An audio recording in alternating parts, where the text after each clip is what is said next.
역사를 잊은 민족에게 미래는 없다. 라는 말처럼 역사를 아는 것은 매우 중요한데요. 역사를 참아 공부할 엄두가 나지 않는다면 이야기로 들으며 배워보는 건 어떨까요? 역사가 지루하다는 생각은 버리자. 우리 역사 속 숨은 위인들을 재밌게 이야기로 들으며 배우는 INU 위인전. 지금 시작합니다.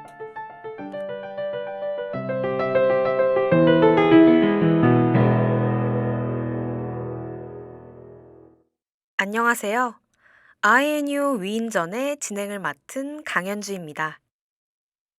역사 속 숨은 위인을 찾는 INU 위인전의 세 번째 손님은요.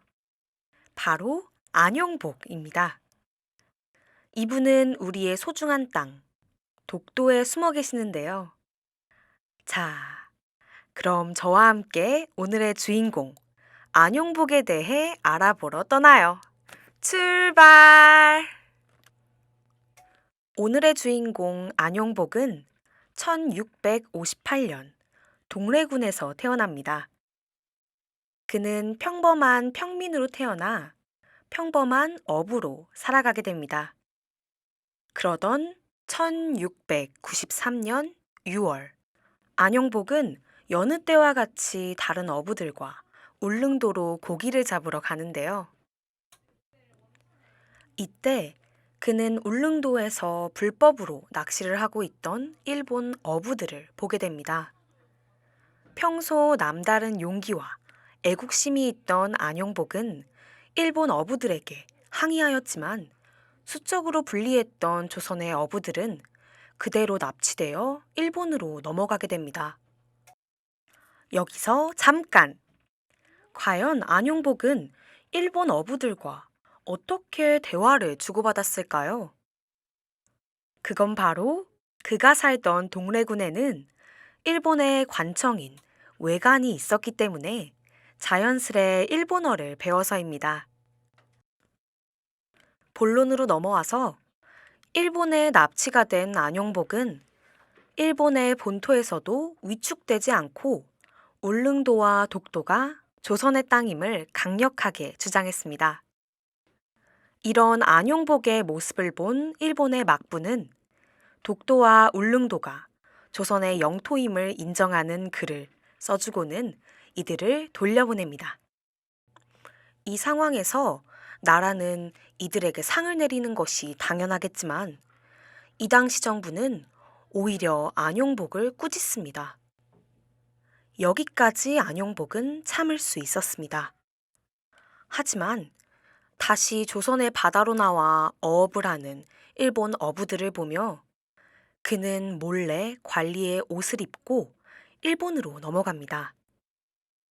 그때 다시 한번 독도와 울릉도가 조선의 영토임을 인정하는 문서인 울릉도 도해 금지령을 가지고 조선으로 돌아오게 됩니다. 그는 정식으로 파견된 관리가 아니었기 때문에 여러 죄명으로 사형을 선고받게 됩니다. 하지만 그의 공로를 인정한 조선은 그를 유배 보냈고 그 이후로는 어디에도 그의 기록이 남아있지 않는다고 합니다. 다음으로 해볼 이야기는 대중매체 속 숨은 위인 찾기입니다. 독도의 영웅, 안용복을 모티브로 한 소설이 있다고 하는데요. 바로 전민식 작가의 소설 강치입니다. 소설의 제목이 강치라고 붙여진 이유는 옛날에 독도를 지키며 살던 강치가 안용복과 닮았기 때문이라고 생각하는데요.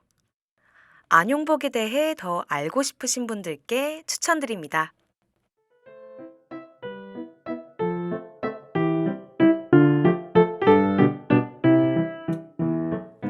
우리가 잘 아는 사건 속 알지 못하는 위인들을 알아가는 INU 위인전. 역사를 이야기로 보다 쉽고 재미있게 즐기셨길 바랍니다.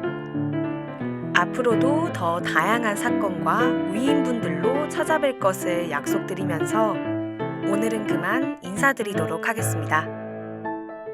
지금까지 제작, 연출의 강보은, 편집의 백이호, 진행의 강현주였습니다.